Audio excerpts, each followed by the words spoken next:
Hi, everybody. It's your pal Jay Stone, and we're back with another episode of Both Laugh, the Dying Scene Quarantine chat show. And I just wanted to take a minute before we bring you the episode to say thank you to each and every one of you that have listened to even one episode of Both Laugh over the last, couple years now. This is episode 49, and whether this is your first episode or your 49th episode or somewhere in between, just wanted to say thanks for listening. We appreciate you. We're not sure if this is the last episode of 2021 yet, but if it is, it's a pretty high note to go out on. You have heard this guy play drums probably every day for the last 30 years, whether you realize it or not, because he's played on something in the area of 400 different albums. Look through your catalog, see who plays drums on an album, and it's probably the one and only Josh Freese. You've seen him on everything from Guns N' Roses, Nine Inch Nails, The Perfect Circle, Sting, Kelly Clarkson, Avril Lavigne, Sublime. He's played on all of the records in your collection if you've listened to rock music in the last 30 years. And he is a one-of-a-kind individual. If you have followed him on social media, you know that. If you've gotten to know him at all personally, you know that. Some of us that are in the punk rock scene, for as many accolades as he has, still know him as Josh from the Vandals, because he's been the drummer for the Vandals, the iconic Southern California punk band, for the last 30 years. This is a real treat of a conversation. I will warn you in advance that there are a couple of audio hiccups. Whether it was my Wi-Fi or his Wi-Fi or somewhere in between, there were a couple of gremlins that got in there. I tried to edit them out as best as I could, but there's still a couple of hiccups in there with connections. But I think you'll get the idea. You'll realize that Josh is not, in fact, a robot, although his connection sounded like that once or twice. But this was a really fun conversation for me. I've wanted to talk to Josh for a long time. We have a bunch of mutual acquaintances. He's got the utmost respect from me for his entire professional career. I also got to geek out on my love of Pearl Jam, which some of you know and roll your eyes at. But Josh and Stone Gossard are very good friends. So this was maybe a little self-indulgent, but we talked about that for quite a while. But anyway, after the intro music, here comes episode 49 of Both Laugh, the Dying Scene Quarantine Chat Show.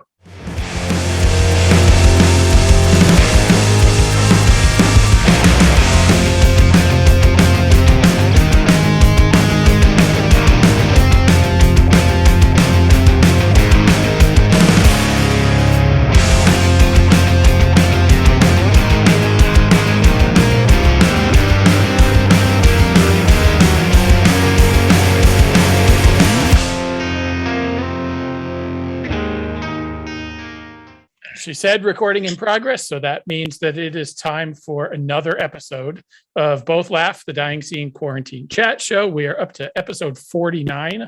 And to say that this episode is exciting for me is putting it mildly. I've been a fan of this guy for a long time through a variety of different projects. I would say he needs no introduction, because if I did the full introduction of all the bands that you might have heard him with, it would take a full hour probably. So without any further ado, Mr. Josh Freese, thank you for joining us. All right. Good to be here. Thanks for having me. We finally worked it out. I apologize. I've been, we've been wanting to hook up and do this for a while, so I'm glad it's finally going down. With somebody who's got a history as long and varied as yours, it's tough to pick a real starting point for a discussion, except that I feel like the way that I've been starting a lot of these episodes, because this show really only started during quarantine for lack of anything else to do. But the way that I've started most episodes is to talk to people about what 2020 and now 2021 would have looked like if the world hadn't stopped for a while there. Like, what did you have lined up prior to the world shutting down, what is now close to 2 years ago? Right. Well, 2020 had I was in the middle of when I really got word that, oh wow, some things are going to start getting canceled. Was I was rehearsing with Danny Elfman, getting ready to play Coachella 2020 with him, and was really excited. I kind of like sliced this time aside for him because I was really busy playing with Sting, which is I jokingly refer to as my day job. It's kind of like what I've been doing full time for a while now. And I've worked with them on and off since 2005, but really like I took a long break between 2006 and the end of 2016. Since the end of 2016, I've been with them full time again. But anyways, my point is I was able to manage to get like a month of time off from Sting stuff.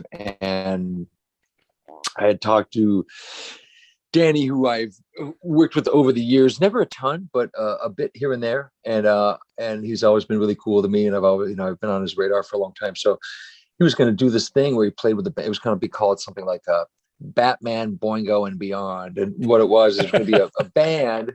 It's going to be a core band, right? But then also like a scale down orchestra and scale down choir, meaning it's going to be pretty large. I mean, I don't know, like 20 or 30 string players and percussionists and stuff and brass players, and then maybe a dozen or 24 choir. It was gonna be a pretty big deal. And we were going to do music from his films, like hand-picked pieces throughout his career of stuff from films, and some selected songs from his old band Oingo Boingo. And then he had these 2 new songs. And we can get into the new songs later, but we were rehearsing and it was sounding great. We were really excited. And, we started getting, these reports of people go, "Hey man, did you hear South by Southwest might be getting canceled?" And I was like, I'm still going, like whatever, California, far away when pandemic's out, where the virus is. And I also thought to myself, you know what? South by Southwest, everyone's crammed in these small little clubs, like sardines, shoulder to shoulder. I thought, it's gonna be fine. Coachella's it's outdoors, lots of space, no problem. And I want to say, like that next night, I was driving home for rehearsal, and I pull up to my house, and I see my phone ring, and it says, Elfman's Cell or something like that. And I went, "Why is he calling?" And I'm thinking, I know what this call is going to be. And I answered the phone, and he's like, "Well, it's happening," meaning it's not happening. It's off. Really, really good, and everyone's getting along great. And really, so that was a bummer. That was a big bummer. And I remember even like the next couple of days later. This is before we all had to sit inside of our homes. This isn't like, okay, leave your house and good luck finding toilet paper. It wasn't that weird panic moment yet, but it was more like, oh shit, really? Gigs are being canceled. Some gigs are being canceled. Wow, okay. But the world wasn't shutting down quite yet. And so it was about 4 or 5 days after that, we were getting more, every day we were getting more and more information, and at a pretty rapid pace, right? So then I found out, okay, it looks like this is getting bad. And they're like, everyone actually, you got to come up and grab your gear. Like I had a drum set up at Danny's studio in Los Angeles. And I'm thinking, they said, we're going to have a little get together with the band. Everyone can grab their gear and like, we'll have lunch and, jokingly like cry on each other's shoulders about Coachella being canceled. Right. And it's funny. I was so bummed for a minute. I did. In the end, I went. But for a minute, I was like, what? I don't even want. I'm so bummed. I don't want to go. Like, what? I'm going to go and like, it's just going to be depressing. Like, I don't want to go. Say bye, guys, and tear down my drums. And stuff like that. Be dramatic about it. I was like, I was just deflated about the whole situation, and I was like, I don't want to go. I don't want to see anybody, And then I went, God, stop thinking of yourself and being a big baby. So I went, and it was fine, and we had pizza, and the good thing that came out of that was that Danny retreated back to his home studio where he didn't get to work a lot, and for better or worse, his whole calendar cleared like it did for all of us that do music for a living. And all the films he was about to start working on, they all came to a halt, and all the budgets stopped, accounts were closed, and all that stuff was done, and for the foreseeable future. So he's like, okay, I've got this time to write music, and actually he was feeling good. He could have gone back to his home studio and been bummed out and felt like he wasn't coming up with anything worth recording or making a record about, but the songs started flowing for him, and it really became a great outlet for him to be able to write and work on this record that we ended up recording in, I guess, September of 2020. And it just came out like, I don't know, 5 or 6 months ago. It's called Big Mess. It's a really cool record. And, but anyways, I went on a full Danny Elfman tangent. The thing is, I was doing Coachella with him. And then right after that, I had a little bit of time off. And then I started back into like, the Sting machine started back up, and I was going to be on tour for most of 2020 on and off, but mostly on with Sting. And I remember it was like in March, right? And Coachella had been canceled. I remember like being at home and my wife saying to me, well, I just hope that your tour that starts in June over in Europe with Sting, I hope that's still on, right? Because I had all this work disappearing, session work that was happening in LA and a few like one-off gigs happening in like April, May. But I said, oh, babe, don't worry about it. That's not till like June 10th. Everything will be fine by then. Right. Yeah. That's 2 months away. Of course, I'll be on tour with Sting. Are you crazy? That's what I was talking to her. Like, it's so far off. 2.5 months. Come on. Sure enough, here we are, like, the end of 2021. Things are barely getting back to normal over the last 3-4 months. But so everything went away. And I went, holy shit. Okay. Well, number one, I've been really busy for a really, really long time. So on one hand, I was like, without getting too panicked about anything, I'm going to try and enjoy being home, especially because there's nothing I can really do about it, Right. And also, I had a studio built on my house, God, I'd say about 10 years ago.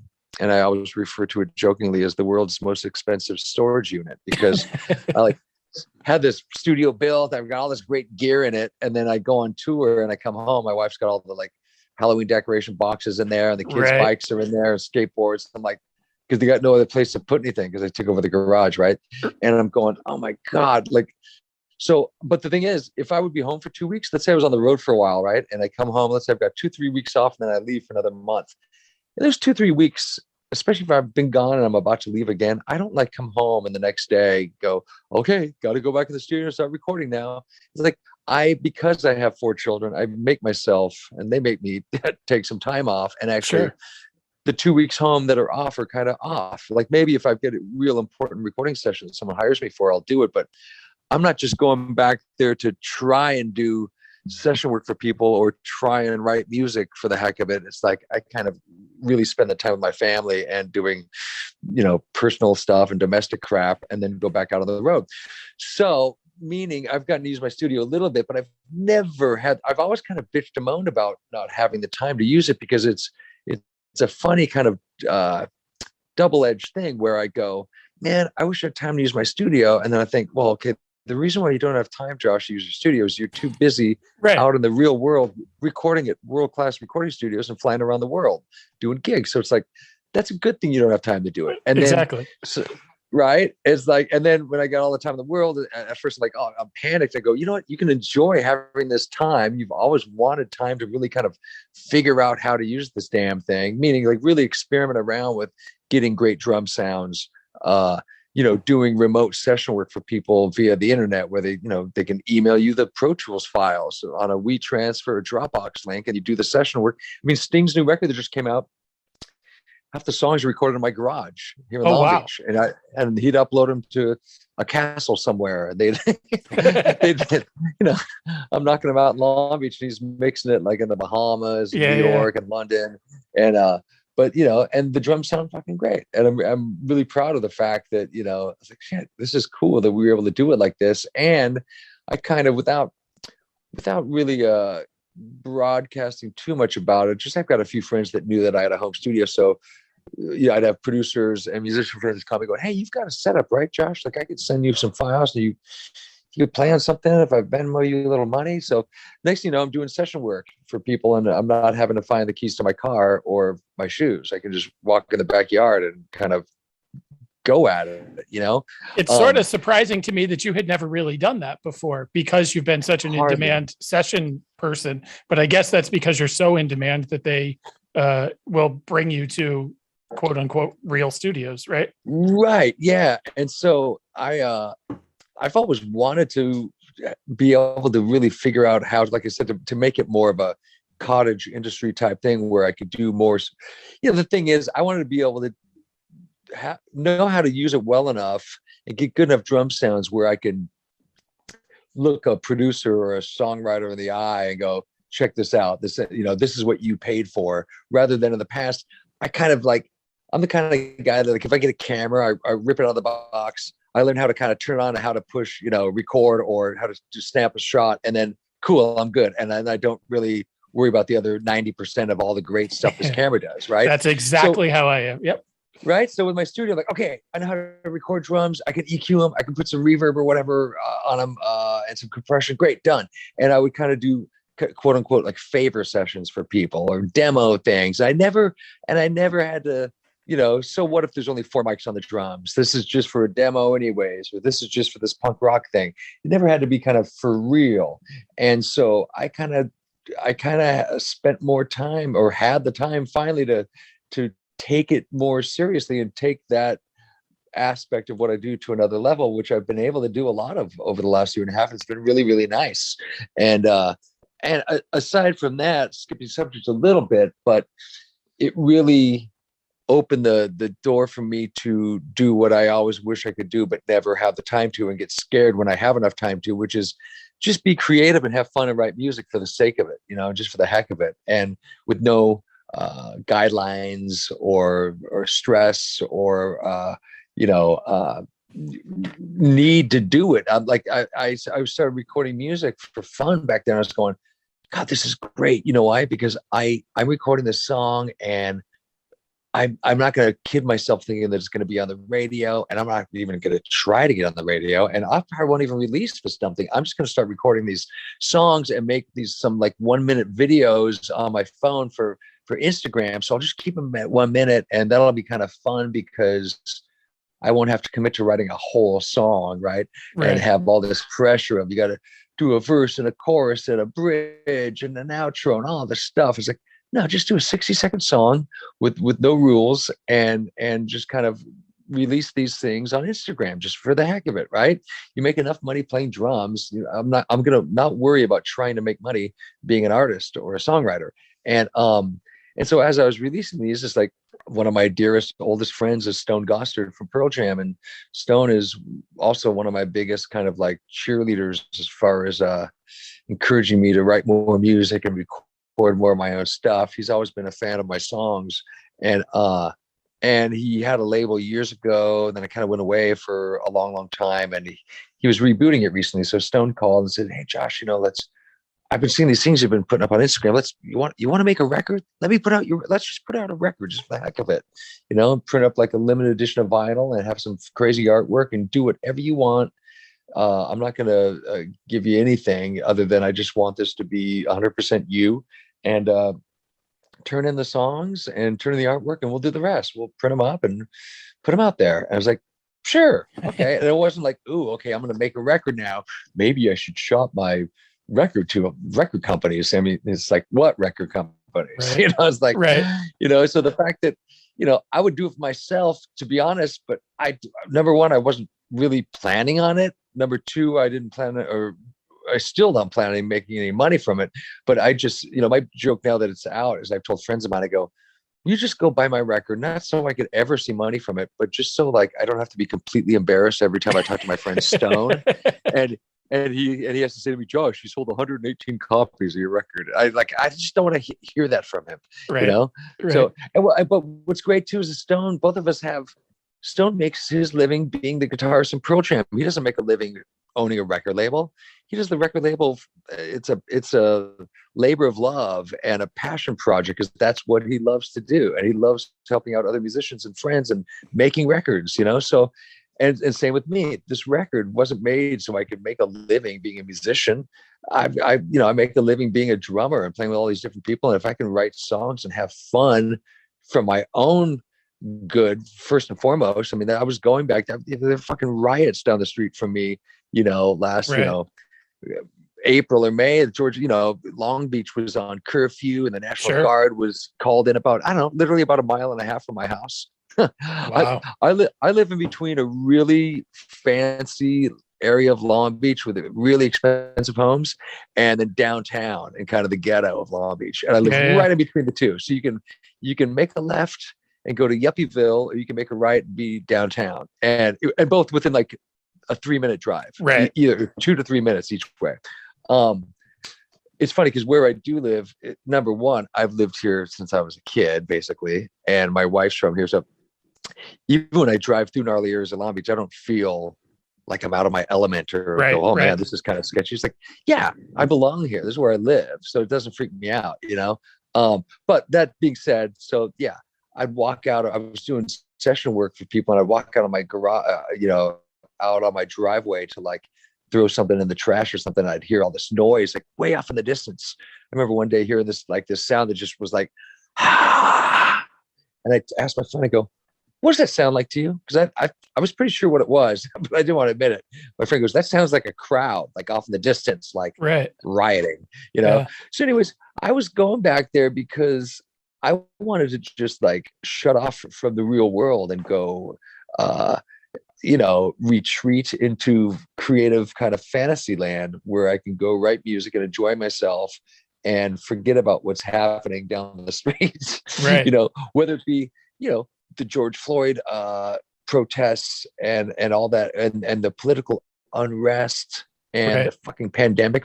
It was like we were getting beat down like so hard by all these different things that were making people angry, and for some of it for really good reasons, Sure. And but just the unrest was unsettling. And I got 4 kids. I'm a dad, and you don't know what to say to your kids when the stuff's happening. It's like, so it was just, writing music for me was such an outlet that everything I did, and on my record that just came out, it's like, and I've got a second one coming out probably in the spring.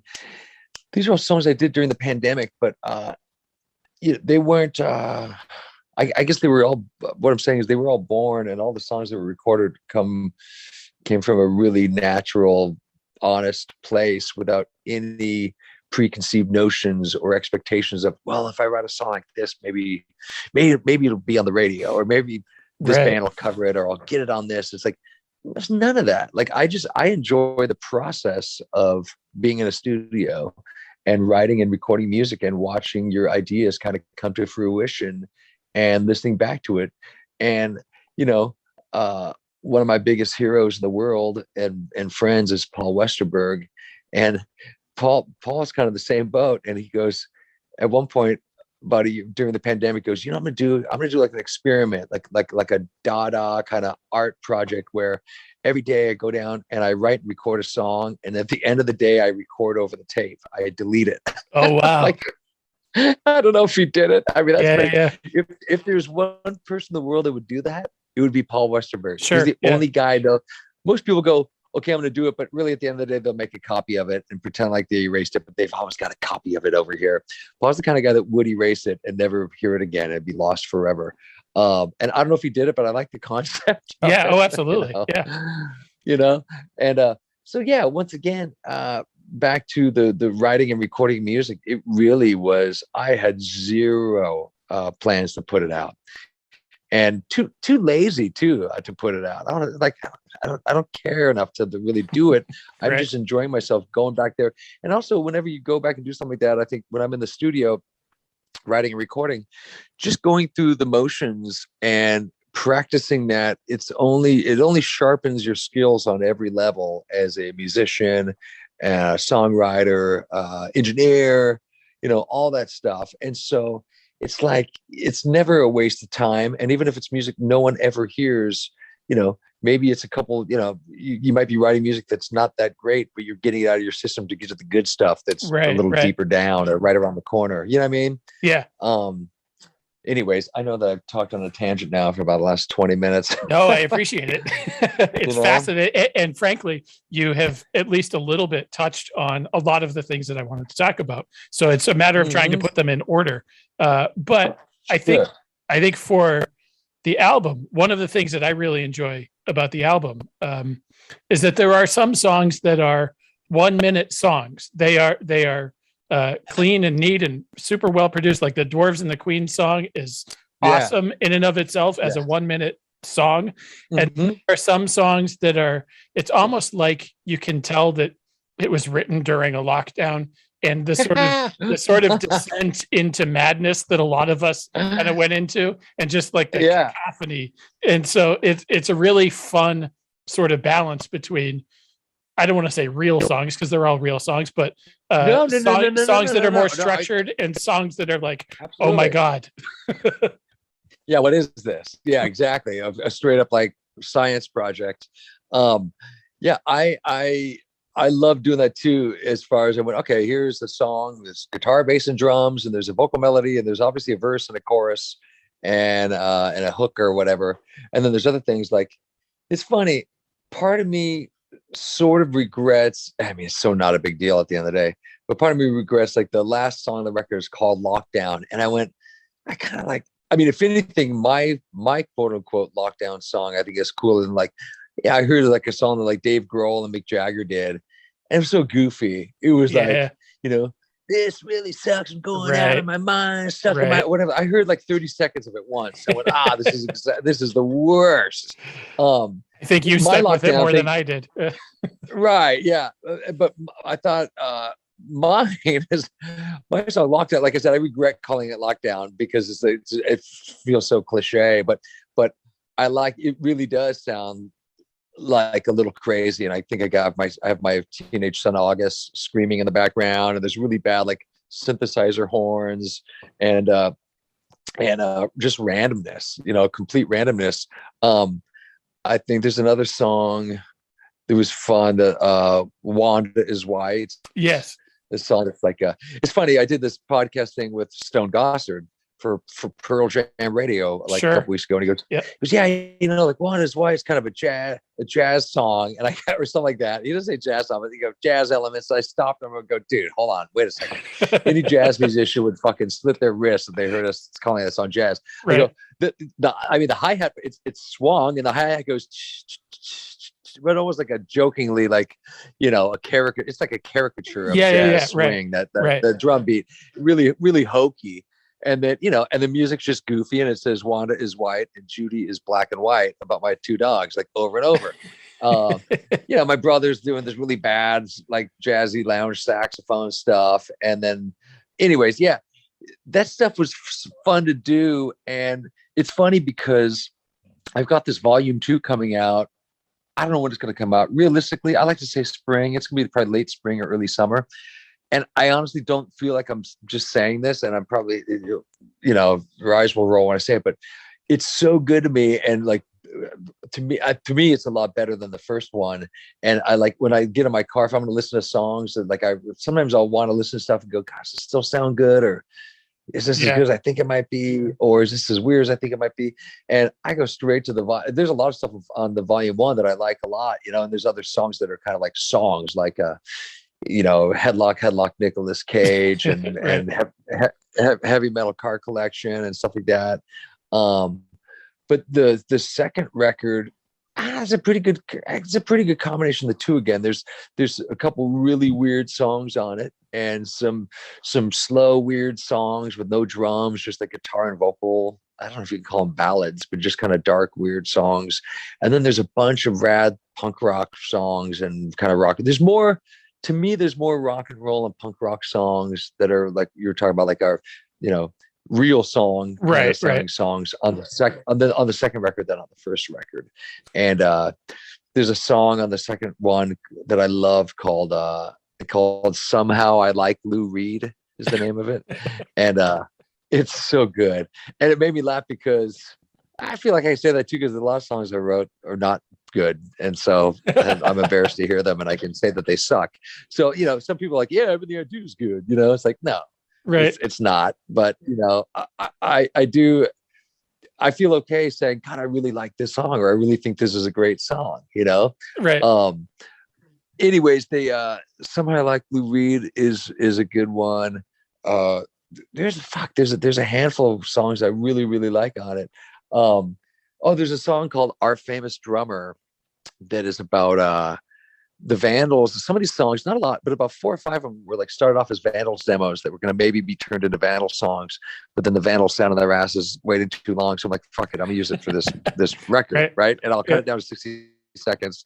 But whatever. So anyways, there's a song that I'd already written and recorded prior to the pandemic, and it was kind of demoed. I redid some of the lyrics and kind of finished it or resung some of it. But basically, sometimes the Vandals will give each other like little kind of writing assignments, because we're not just writing about the same old thing, like, oh, I'm in love with that girl, but I'm a loser and she doesn't like me, and poor me. Right. Our song subjects are a little more varied and eclectic, sure, and little left to center. And so sometimes we're just looking for funny things to write about or interesting things to write about. And Joe, the bass player, said to me a couple years ago, goes, what we got to do, because we need to have a song called Our Famous Drummer. And Josh, you need to write it as if we were writing it about you. That's funny. And I'm like, wait, okay, say it again. He's like, it's going to be called Our Famous Drummer, but you have to write it as if I was writing it about you. I'm like, okay, yeah, I think I understand what you're saying. Anyways, I wrote the song, and I remember playing it for Stone a couple of years ago, Stone Gossard, and he's like, oh my God, the song's so great. Oh my God, it's so funny.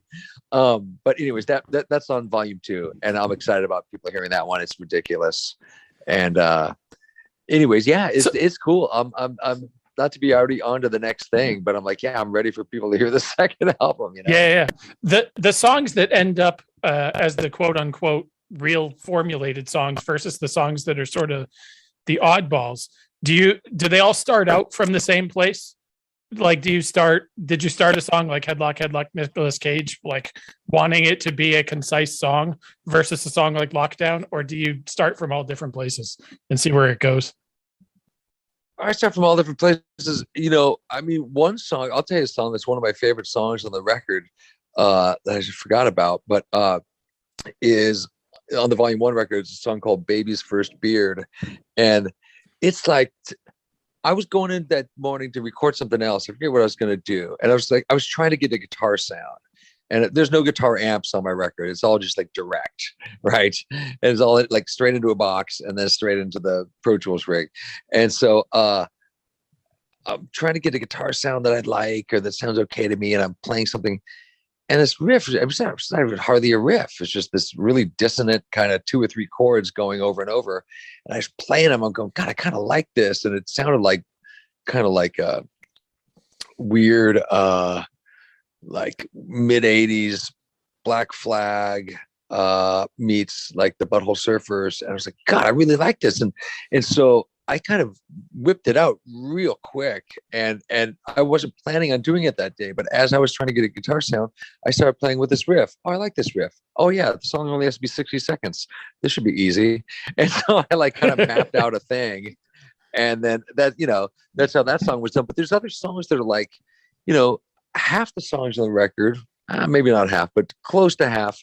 Sometimes I like just coming up with song titles first, because I like the idea of someone flipping over an album or looking at the list of songs and going, oh, track number 4, Headlock Nicolas Cage. I want to hear whatever that song is about. What the hell? Right. Or I want to hear Mom Buns. What the hell is Mom Buns? Track Your Body is a Nightmare. I want to hear Your Body is a Nightmare. Literally so every song on this album has a title like that. The one that's called Margot Robbie was originally called Sharon Tate, but then I changed it because it says Sharon Tate once in it and says Margot Robbie once in it. But yeah, a lot of the songs, some of the songs were named after the song was done or while I was writing the song, but some of them before I'd written anything, they already had a title. Shit, I can't even think of what. Yeah, I don't know. Fuck, there's 20 of them. Foaming Meats came from the thing from Maynard, right? That Foaming Meat. Right. Yeah. The Foaming Meats thing. Yeah, in the beginning, I was going to do a lot more collaborative stuff, and then just kind of gave up pretty quick for whatever reason. But early on, I was on the phone with Maynard, and I said, "Let's do a thing." I go, just talk something or sing something or talk something in a couple different pieces. I'm not going to tell you what to do. Just do something like into your phone and just send it to me and I'll turn it into something. So he said those I think it's 8 words altogether, and I think he just said it once you know, it's fun. Yeah. And I chopped it up and I copied it and I sped things up and slowed things down and did that weird. Yeah, that's a cool, you know, that's a cool, like, not real song, you know. There's that one. There's the Ghost of Hardy Fox, which is about one half of that band, The Residents. Hardy Fox was part of The Residents, and he died a couple years ago. And that song sounds like sounds like I'm trying to be in The Residents. But yeah, I mean, God, man, I had so much fun doing it, and so much fun not worrying about selling records or ever making a dime from it or any of that stuff, just doing it. And like I said, same with the volume 2. The volume 2, man, I'm super stoked about the songs on the volume 2 record. There's some really good stuff. There's a song called God Gave Rock and Roll to You and Satan Wants It Back. And that one's fucking, that's the first song on the second volume. And it's rad. It sounds, I mean, when I say it's rad, I get excited when I record something that I like. That I go, God, this sounds like an awesome Butthole Surfer song, man. Right. It sounds so crazy to me, and weird and dangerous and fucked up. Like, I love it, you know. And there's a few things like that on the second volume, but I can't, like I said, there's 21 songs on volume 2. And I don't have the list in front of me, but there's a lot of stuff, you know, the good, the bad, and the ugly. Will that be on Loosegroove too? Will that be through Stone's record? It will. So this Absolutely. Is totally self-indulgent, but I have been a Pearl Jam fan since they've been a band. And right. Stone Gossard is one of my favorite music writers. The way he writes a groove is unlike I think anybody else. He's really the best. And so best. my ears definitely perked up when I found out that this was on Loosegroove, because I followed Loosegroove because of the Stone Gossard thing in the early 90s. And then obviously they went away for a while, but they put out a lot of really good albums. Up until now. That's not what You're meant. Like, this doesn't sound like Pearl Jam. What the fuck is this? No, they put out the first Queens of the Stone Age album. I know. Weapon of Choice. It's funny, man. The first Queens of the Stone Age record, Stone was trying to play it for me, and for whatever reason, I wasn't into hearing it. I'd never heard of them. I mean, they were a brand new band. No one knew who the hell they were. Right. They were nobodies. Right. One of the guys from Caius is all I heard. Right. You know? Okay, great. You know, and my friend Nick, that played in the Dwarves for a little while, who's now back in the Dwarves, Nick Oliveri, who's playing bass. And I'm like, oh, okay, yeah, cool, whatever. And Stone's like, no, you got to hear this band. And I don't know why I was blowing him off, because I came back to him later and said, man, I'll eat my words, but I mean, the Queens became one of my favorite bands. But in the very beginning, he was like trying to play it for me. I was like, nah, I'm not into it. And then I went to go to a place, it's now called the Avalon, but for 25 years, it was called the Palace in LA, like a 1,500 seat place right across from Capitol Records in Hollywood. And I went to go see Ween, you know, who are my friends. Sure. I'm a big Ween fan. And oh man, on volume 2, there's a record. Now that I think about it, there's a song called what the hell's the name of it? I think it's just called Wasted with the Ween is the name of it. But it's a true story about me going to record with them back in 2002 and you know, doing what you think you do in a recording studio with Ween, which is drink and take drugs and then get sick and throw up all over the place. Well, I got to let one of my poodles in here. One of my poodles is knocking on the door. Hi, Wanda. Anyways, so I go see Ween at the Palace, and I remember seeing a friend of mine, and he goes, there was like a bar upstairs. We were just kind of sitting outside. It's like an indoor-outdoor place. You can go up and like have a cigarette or something. And I'm up there, and my friend Rob comes up and goes, dude, you're missing the opening band? I'm like, who's the opening band? Like, I don't watch opening bands. You know, and he goes, oh, it's Queens of the Stone Age, man. It's the guys from Caius. I was like, ugh. I'm like, oh, those guys, Stones put their record out. Like, nah, whatever. I'll see it later. I don't now. No, I'm busy having a beer, you know, whatever. So I had no interest. It's so funny, and I love that record now. Here we are, 20 years later. Right. It's like, you know, it made such great records. That first record, man, Avon and Regular John, and God, it's so cool. I really like that record a lot. But you know, I mean, yeah, I can't say enough good things about Stone Gossard, man. I mean, Stone and I we met in '93. I was going to ask, where did that connection come from?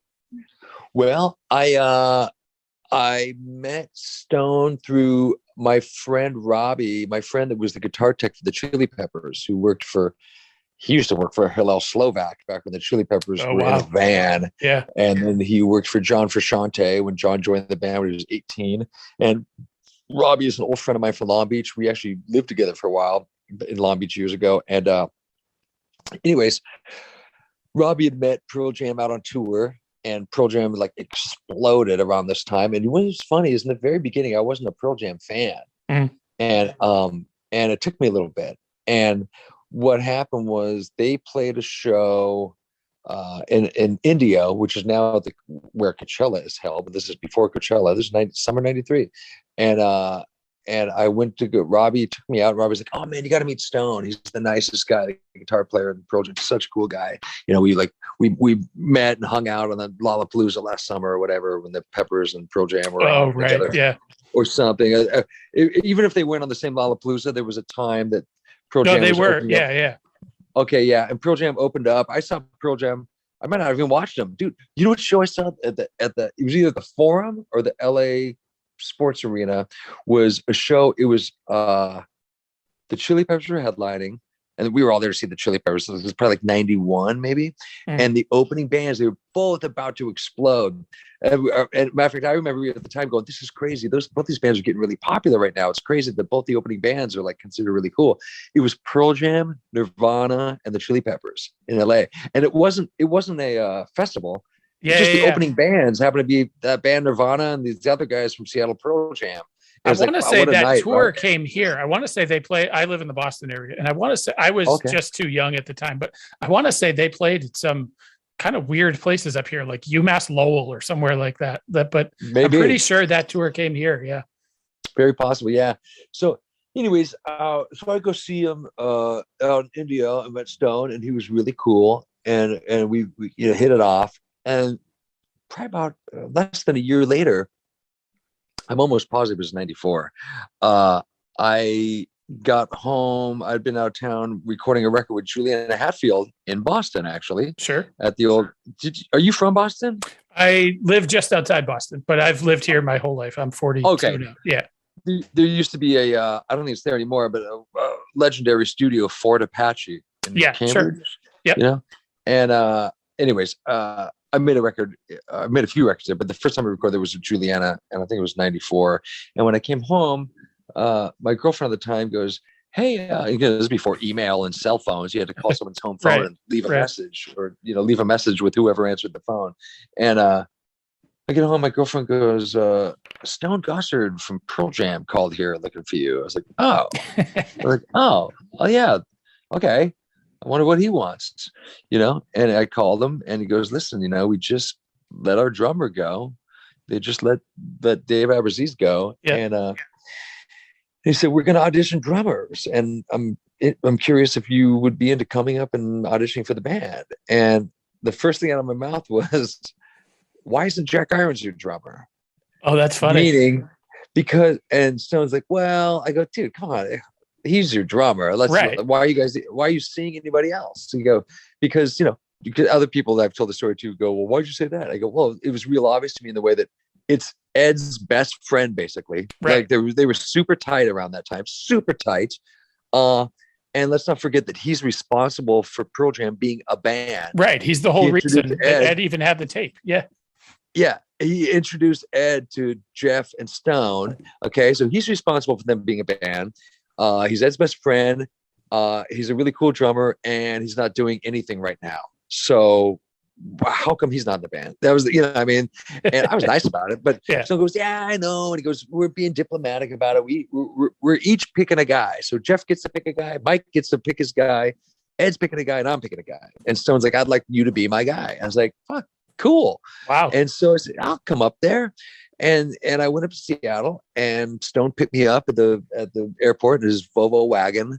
And, he was like, "You can stay. We'll put you up in a hotel." He goes, "I live by myself and have, a house in this kind of, just a regular kind of modest, like 3-bedroom home with the kids walking past it to go to school, just a regular little nice neighborhood in Seattle." He goes, I got a house with a couple spare bedrooms, and we rehearse in the basement. That's where the gear is. We'll be playing. So he goes, "You're welcome to stay there." And it's funny because most of the time around that time, or still, if given that option, especially if I don't know the person well at all, I'm like, I'll do the hotel. Yeah. But if someone told me, I was like, yeah, sure, I'll stay at your house. And we ended up just kind of bonding and becoming buddies like really quick. And we got along great. And the whole time I was there, I was like, yeah, this is fun, but we know what's going to happen. Whatever my attitude, I was like, it's cool they had me, but come on, you guys, And of course, what a surprise. Jack Irons got the job. It's like, fuck, you could have, I told you that. Right. Anyways, but the fact is, Stone and I became good buddies that during that time, and because of that experience, and I consider him one of my closest friends. And I mean, and not like, oh yeah, he's one of my close friends. Like, I mean, top 5 or 6 friends of mine, like close. Like I always go, could I call him in the middle of the night and have him bail me out of jail and keep it a secret from everyone I know? I could call him and have me and feel fine at 3 a.m. saying, you got to come get me out of jail. You know what I mean? Like, yeah, he's a good friend, and I love him. And he's so unassuming too. I mean, I've always been, I don't know if it's the punk rock part of me. But it's like, I don't like, I mean, I guess it'd be silly for me to say I don't like flashy. There's some people that are very flashy that I like, but it's like, just show off bullshit rock star stuff. I've never liked it, and Stone's the fucking opposite of that. I mean, come on. It's like, it's drives a Prius and dresses normal and doesn't look like a fuck. He doesn't wear rock and roll costumes. He wore Crocs on stage once. God damn it! Did he really? Yeah, I know that there's a story about him getting shit from the other guys for that too. That's whatever. He's the best. Man, I took him to a gig once at the Whiskey. Probably about 20 years ago. It's probably like the late 90s, early 2000s. And he and I were going to go to a friend of mine's home studio the next day and like write and record some songs, and just for fun. And he was in town for a couple of days, and we go see this band. And actually, it's a funny story because the band playing that night was a band called Edna Swap. And Edna Swap, the guitar player in the band, one of the 2 guitar players, is a guy that's now been in McCartney's band for like 20 years. His name's Rusty Anderson. And so Rusty Anderson is up on the balcony. And I'm sitting with Stone, and Stone, he'd cut his hair, and they were trying to not be in any videos, and they were trying to lay low because they kind of came on so strong on that first album. And there's kind of almost like a backlash that they kind of like, okay, let's take ourselves out of the public eye as much as we can. Right. So they weren't doing a lot of press and anyways, I'm standing up on the balcony watching this band, and I want to say it was Rusty, not to throw him under the bus. I mean, it's just a funny story. Rusty, who we're watching the band, and I introduced him to Stone, and they meet, and Rusty has no idea who he is. And Stone like leans over to me at one point, and we're watching this band. He goes, man, watch this band. But I wish we were in the studio right now. Like, we got to wait till noon tomorrow to record. I want to go play. And Rusty goes, oh, you play music? To my friend, right? Or to Stone. He's like, yeah. He goes, oh, cool. And I'm going, oh, God. Because now it's the part that's uncomfortable when he goes, what band are you in? Right. And then he says it, and he feels funny. And then the other guy's embarrassed that he didn't recognize, whatever. Oh, what's your band called? He's like, oh, it's called Pearl Jam. It's so funny. I used to go to, like, I've been in music stores with Stone in Seattle, where the guy behind the counter is like, hold on, man, hold on. He's on the phone with his girlfriend. Just give me a second, like, he's like, hey, babe, we got to give the phone. Some loser wants to buy something from me. It's like, this is the fucking time. This is the Seattle music scene. This guy right here. Right. But yeah, I could go on and on about Stone. He's just so great. And I'm so proud of everything he's done with his band, because that's the other thing. When Pearl Jam came out, I wasn't a Pearl Jam fan. Right. I really wasn't. And it took a while to kind of grow on me. And then me getting off my high horse about certain things and growing up a little bit and becoming closer and closer to him over the years. But it's like, I was telling a mutual friend of his of mine the other day that I watched the Rock and Roll Hall of Fame induction. Yeah. Embarrassingly enough, I'll say, I think months after it happened, I didn't even see, like, when it went on live or the week it happened, I didn't even notice, or I just figured they were already in the Rock and Roll Hall of Fame anyways. Like, they had all that shit already. but I was on some YouTube thing, bored on a day off, and I'll remember where it was in Barcelona, Spain. It was probably like in 2017 or 18. I'm on tour staying, and I remember watching it and going, "Holy shit, this is Stone's band!" Like Stone, Yeah. like Pearl Jam, man. They've done some damage, man. You know, what I mean, like they've really created such an incredible thing.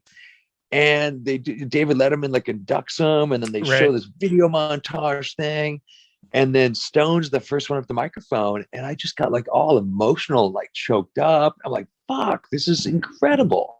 Like it's just so like I felt like a parent, or like beaming with pride, not because I know the guy in the famous band, but just Stone, like what he's done with his band and done on his own terms and completely honestly and being a nice guy about it. I don't know. It's just he's just done it right. You're one of the few guys that have been able to do it right, and kind of like, he continues to be such a kind of, I call him like, he's like the musical ambassador of the Northwest. Like he's such a like philanthropist within the music scene and the Seattle scene. And shit. I mean, like I said, I'm not like gushing now, but he's the best. Not to turn it into the Stone Gossard album hour, although that would certainly be fine with me. Yeah, why not? I think that Dying Scene, which is the site that this is for, is obviously a punk rock website, and that's sort of what our roots are in. But I credit that band for being the reason that I got as into punk rock as I was at such an early age. Like I was introduced to Pearl Jam, and I was probably 11 or 12 or whatever, which is kind of like that critical time in your music development. And they were just like that band, but because they were into bands like The Clash and Public Image Limited and Bad Religion and Social Distort, and like because they would name drop Fugazi, then that's what got me to listen to all of that music. And that was sort of what brought me into actually like caring about music and caring about the musicians who actually make the music. So even though they're not a quintessential punk rock band, I think that, Pearl Jam is the reason that I listened to punk rock. And I had the occasion, because I had Jeff Ament on this show a couple months ago, and I had the chance to tell him that, and that was a pretty awesome moment. Oh, cool. Yeah. Oh, that's cool. Yeah. Jeff's super cool. I remember when on his like induction speech, he's like, he's cool with like thanks. A few of the guys might have done this, but I just remember because he had mentioned Devo, who I've played with for 25 years. But Jeff, he goes, "I want to thank all the bands that influenced us that aren't in the Hall of Fame." He mentioned X, who I love, and we're old friends. X, so and so, Gang of Four, and Devo, and I was like, "Oh yeah, cool, right on, Jeff." I'm actually going to see Bad Religion play in about 3 hours. Yeah, I think I know a few people that'll be at that show. That's the rescheduled show, yeah? Yeah. They're playing tonight, tomorrow night, so I'm gonna go tonight. My friends, the Alkaline Trio, are also playing. Sure, yeah. That's that tour was here. Well, prior to them shutting down for COVID, they were here just before that. I think maybe September. Cool. Yeah. Was Alkaline Trio with them that night as well? Yep. Oh, cool. Okay, nice. So again, we can probably talk about Stone all day, but so that we can move forward a little bit into the Josh Freese thing. As someone who's been in the music industry forever and has played with literally everybody, do you still get, for lack of a better term, do you still get oh shit moments? Like when you're, whether it's playing the Olympics or Coachella, like you've done all of the things. So do you still get moments where you're like, holy shit, I can't believe we're doing this? Sure. Yeah, absolutely. I wish I could say they happen more often than they do. But that's the thing. The fact that they still can happen is really, really great, and I have to believe that even getting back out there in front of people after however long you were off, that's got to be sort of one of those things. Yeah, at least it means you're a little bit back to normal. Yeah. It's funny though, it's like I've been the longest I've ever in my life been, as I say, like on the ground without ever flying once, was between March 2020 and I guess it was like May 2021. Sure. There's 14 months. I never in my life, even when I was a kid and an infant, we'd fly back and visit relatives in Minnesota twice a year. So I'd never been over a year of not being on a plane. And in recent years, I sometimes fly every day for weeks at a time. So I went to fly to New York, not to play an official gig, but to do one of those like Sting's playing a show on a stage with lights, but no audience, but cameramen that have, live stream. Yeah. One of those things. So yeah, we're on a stage, we're playing, but it's still not a real gig, Right. But my point is going to LAX and flying to New York, similar to when I played my first show in front of people, which was August 7th in Denver. It was the Vandals and Pennywise. Sure. Played together. But both the playing in front of people and the going, like, okay, when I flew to New York, I go to LAX. Wow, first time to LAX in 14 months. And I got, wow, there's going to be a trip. And after about 10 seconds, I felt like not a day had gone by since I was there last. Wow. And I was like, oh, yeah, okay, fucking LAX, great. And I got to New York. Oh, I'm going to be in New York. And after a day, I was like, I miss my family. I want to go home. I don't want to be here. And the show, the Vandals Pennywise gig, I think that if it had been 5 years since I played in front of people or 5 years since I've been through an airport, it'd be really weird. But I've done so much of A, playing in front of people, and B, traveling, that the fact it had been a year basically, it wasn't that weird. It didn't seem like, and maybe because it's so familiar in a good way, kind of like riding a bike, you're like, oh yeah, this again, Right. But it wasn't like holy shit, a crowd. It was like, yeah, okay, cool, a crowd. It was just the other day I was playing in front of a crowd. So it wasn't long enough to really trip me out. Now the symbolism of being able to be back and playing again was great. The fact that, okay, this is symbolic for these reasons, that felt good, Right. But it wasn't like, oh yeah, the rush of the crowd finally. It's like, okay, right, I remember this. It was just kind of like I don't want this to sound bad, but it was almost like, another day at the office kind of thing. Right. Like, yeah, this is what I do, but it wasn't like, oh my God. It was like, yeah, okay, cool. But it tripped me out. The first thing that tripped me out was that LAX thing where I was going, man, I can't wait to go to the airport. It's gonna be so weird pulling up there. And like I said, after 10 seconds, I was like, okay, yeah, right. Like, I remember this, I was already sick of it. Memory. Yeah. Yeah. So this is a thing I'm always sort of fascinated with. You mentioned before you've got 4 kids, and I've got a 13-year-old myself. She'll be 14 in a couple of weeks. But and when I tell her who I'm talking to or taking pictures of, if I'm shooting a show or whatever, sometimes she's sort of interested. But then now that she is a teenager and she knows a little bit more popular music, so I had to sort of scroll through the list and say, oh, this is who Josh is. And she knows Scott Shiflett a little bit because she's seen Face to Face a bunch of times. And so she knows the Viva Death connection, but then had to go, okay, so he played with Weezer. So she knows Weezer. She's recorded with Paramore and played with them. And she knows those, right. So the short way of asking this is, who is it for your kids that they sort of hang their hat on about that? Oh, my dad has played with X, Y, and Z, right. or do they even care? Because a lot of rock and roll guys, like, their kids don't necessarily care. Well, I will say that the one that used to make me laugh was my oldest son, who's now, God, in February he'll be 21. Wow. When he was, I don't know, 7 or 8 or 9 or 10. I'd see him do this, and it used to make me laugh. It was cute. But I would also kind of roll my eyes and go, God, like, I get it. He would act like, like no big deal, because it is no big deal. I'm his dad, and it's not, he doesn't look at me in any other light than I'm just his dad. And but then I remember it would happen once in a while. We'd be out and we'd be in a restaurant and we'd be in a booth sitting somewhere, and the best part is the kids that were his age probably had no idea who the hell he's talking about, because they're all for old people, but he would kind of like, they'd sit down behind him and he kind of like sort of go to the side so they could kind of hear him, and he'd go, hey Dad, so when's the next time you're going to play with Weezer or Nine Inch Nails yeah. or Devo or Guns N' Roses? You still talk to Axl? I'm like, Hunter, I get it. He's 8 years old. He's trying to look cool in front of the 12-year-old kids that sat down behind us, see if they'll, cock their ear or perk their interest up into like how cool we are. But that used to make me laugh. They do that.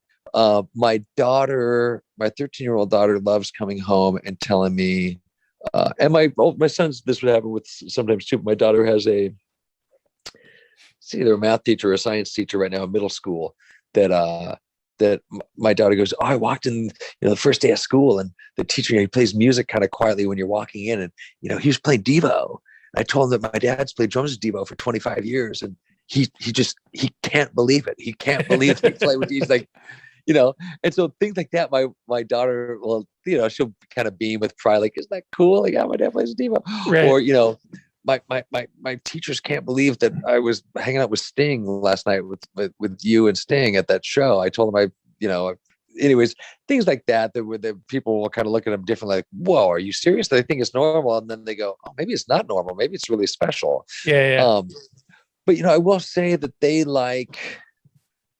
luckily the bands I tend to spend time with, like, meaning I record with lots of bands, and I record lots of bands that aren't that great or not that interesting, or I understand why my kids wouldn't like them. But most of the stuff, if they're going to go see me play drums with someone, it's someone I'm on tour with. So it means it's someone that it's either a band I'm heavily invested in, or something that I really, really like. Because I'm not going to go on tour with something unless I really like it or have some other interest in it other than just being a session drummer, right? So they're kind of too young to remember like all the Perfect Circle gigs they used to do. You know what I mean? But starting with my son and then my second son, they would come see Nine Inch Nails shows. But my kids really, they love seeing the Vandals. They love going to Devo shows, even though the Devo shows are few and far between. But we played a handful of gigs a couple months ago, and my kids like listening to Devo. They like Devo. They like the Vandals. They like going when they come see me play with Sting, even though it's a little more adult. And maybe not as fun as a Vandals or Devo show. If you're, 15 years old, the thing is, we'll be playing and they'll be like, holy shit, they'll hear like every breath you take. They're like, yeah, that's a song we hear whenever we're at the grocery store or walking down the street or at a sporting event. You hear this or that song or that. Like, Sting has so many classic, just huge universal mega hits that you can't, they're like, of course they know Roxanne, A Message in a Bottle, or, that stuff where it's just like, they hear it everywhere. So that's kind of fun for them. They like that. They like, when they're able to kind of like hear it outside of just our house. When they go on the street and they hear the stuff, they think that's cool. But I always joke that my kids' favorite thing about coming to the gig is just to be able to like, while all the adults are talking, they can like go up to those bowls that are sitting backstage full of gummy bears and M&Ms and like load their pockets with shit, just like, plus they go to the shows and all the adults are cooler than the adults on our block or at school. The adults some of them have funny colored hair. And some of them don't mind if you say a bad word, they're okay with it. And like, wow, this is really cool. Or, hey, every time me or my wife turn around, they're going, here, take more candy. Don't tell your dad. Here, take another candy bar. They're all like kind of troublemakers. There's a bit of Arrested Development, going around in those backstage scenarios sometimes. So, it's fun it's a little more colorful of a setting than say, The Office or whatever, Which one of those circles do you get most recognized from your time in? Because to me, there's like four real sort of different overlapping, sure, but almost different circles of bands that you've been associated with. There's like the Devo thing. There's the Sting thing. Those are two different sort of audiences. There's the more hard rock, the Perfect Circle, Nine Inch Nails, Guns N' Roses thing. And then, because for those of us that have been in the punk rock scene forever, it's still Josh from the Vandals doing all of that stuff. Like Josh from the Vandals plays with Sting. So, but which do you feel like you get more recognized from, or does it not even factor in? I mean, even though you could say, okay, I'm not the original drummer in the Vandals, but I've been in the Vandals for 30 years, Well, sure. I'm 42. And So to me, yeah, you're the original drummer for the Vandals. yeah. Okay. There you go. Thank you. And I feel that way because I've been in the band since I was 16 years old or 17 years old, and we've been able to sustain this career because really the long and short of it is the Vandals, we've never made a living just being in the Vandals. Everyone's kind of had to have their other jobs, right? So, but the fact that the Vandals are kind of, on an underground level, a semi-legendary punk band, if having the coolest name in rock, if for nothing else. But it's I mean, we rehearsed last night. We're doing a Christmas show a week from Saturday in Anaheim, and we rehearsed last night. And it's funny, I came home we hadn't played in 3 months, and that one gig we did in Denver was the only time we played all year, right? And so I came home from rehearsal last night, and my wife did something she rarely does, which was actually ask me how rehearsal was. She goes, "How was rehearsal?" And I go, "You know what?" I go, "It kind of sucked, but we had a really good time, and we had to get the one. We were going to just rehearse twice. We were going to rehearse twice next week, and then do the gig, right?" And I said, "Let's do one rehearsal because I go to town. I'm out of town next week, Monday, Tuesday, Wednesday. Then when I get back, we rehearse Wednesday and Friday." I said, "Let's do one rehearsal like sometime this week. Let's just get together and kind of knock the dust off of some of these Christmas songs and kind of play through them again."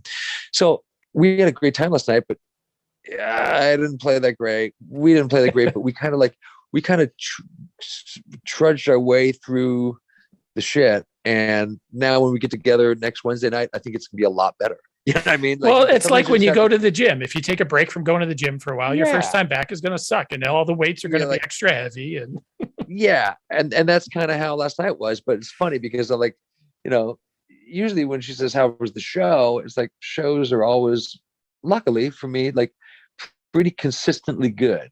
Once in a while there's a bad gig, and once in a while there's an unbelievable gig, but 95% of the time they're all good. You know what I mean? And I'm not complaining, and I'm not saying it's boring. I'm just saying, and I feel lucky that I'm in situations where the band, Sting's band plays really good every night. It's never like, wow, that sucked.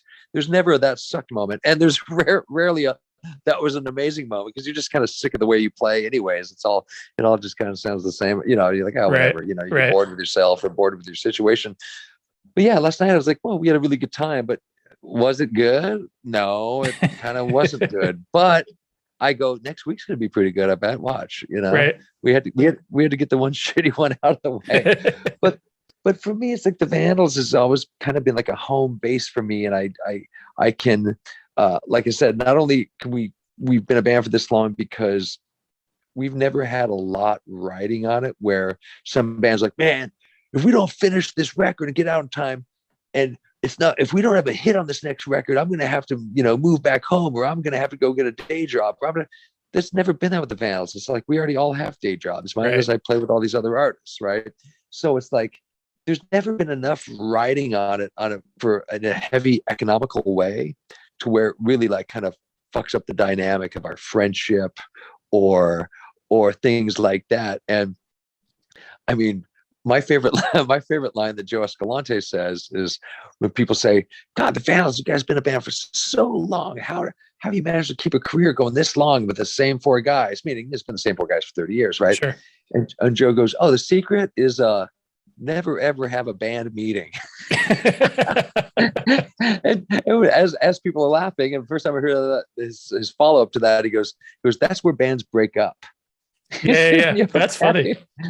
And part of that also is, you can say, well, just like any other family, there's plenty of dysfunctions, and well, we just don't talk about that, when we get together, or that happens, I think, sometimes, but we just see past that part of whatever, whatever. Not that the Vandals doesn't have a bunch of weird skeletons in their closet or anything, but it's like, certain things we just settle for. We realize, that's just the way it works, and that's not worry, and there's not enough reason to there's a song, I forget which one. There's a couple songs where I look at the songwriting and go, God, it's weird, because I'll look at the credits and go, I don't remember co-writing that song, but then on the song idea for a movie, my name's not on it. I'm pretty sure I wrote the music to that. but it's like, okay, well, what's 50% of nothing? Yeah, right, Like, right. okay, so maybe I'll be getting another check for $117 once a year. It might Right. like, it doesn't matter. It's fine. Now, if we were selling millions of copies, I'd be like, hey man, you got to add my name to the publishing for that one, because we're moving all these huge units, and I could buy another house, but Right, no, right. it's not that level. And continuing to play in the Vandals, and the fact they've had an open, I would have been gone a long time ago if they didn't have such a open door policy with me. You know what I mean? Which is Yeah, like, yeah. you're our guy, and if you can't make it because you're off playing with Sting, hey, what are we gonna do? Fire you? It's like, Right. no, and so I'm always able to come back. And the other thing is, I like being able to continue to do it, because then I joke around that I can go out and play with all the Katy Perry's Right. and Melissa Etheridge's in the world, and still go, yeah, but you know what? Not to throw. I actually like Katy and Melissa. Those are bad references, but I can go make as many pop records as I want, or Sure. and then go, yeah, but guess what? I still play in the Vandals. I'm still Josh from the Vandals. So fuck you. Right. You know what I mean? Like, I got that weird. And I'll be in situations where someone will come up to me either at a gig, or even weirder, like at some Sting event or something, where someone come up and go, dude, I'm a huge Vandals fan. Like they don't go, I'm a huge Sting fan. They don't Yeah, corner me yeah. and tell me how much they like Sting, or even Right. Nine Inch Nails. They might come up to me. I love the time I spent with Nine Inch Nails. I got more respect for Trent Reznor than almost anyone else in the music business.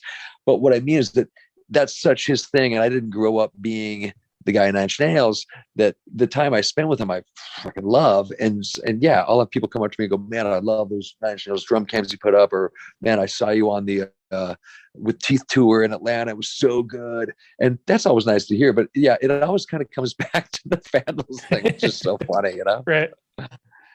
I wish we'd we're talking about finally maybe making a record, but I can't tell you what it is, but we have something, of course, in classic Vandals fashion.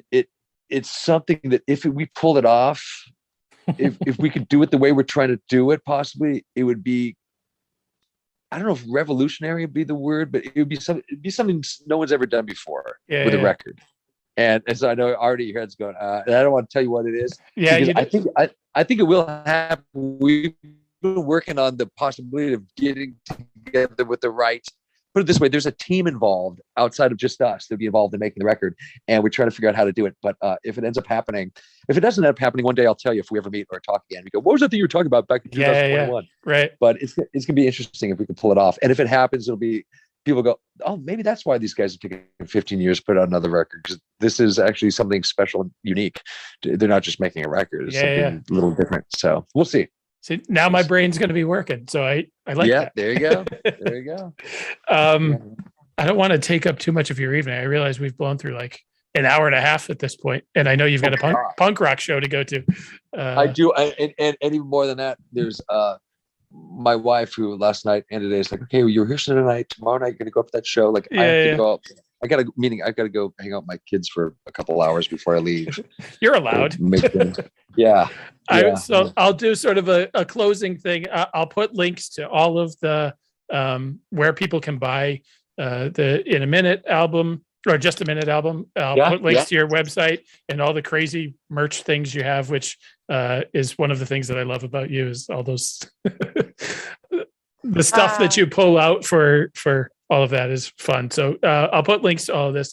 Thanks for taking some time. I've been looking forward to talking to you for a long time, and probably could have talked for a lot longer. But this is really fun. Yeah. Awesome. No, I had a great time doing it. And I'll look forward to meeting you at a gig at some point. Come say hi if you see me walking around somewhere, and maybe by that time the special Vandals album will be out. We can laugh about it.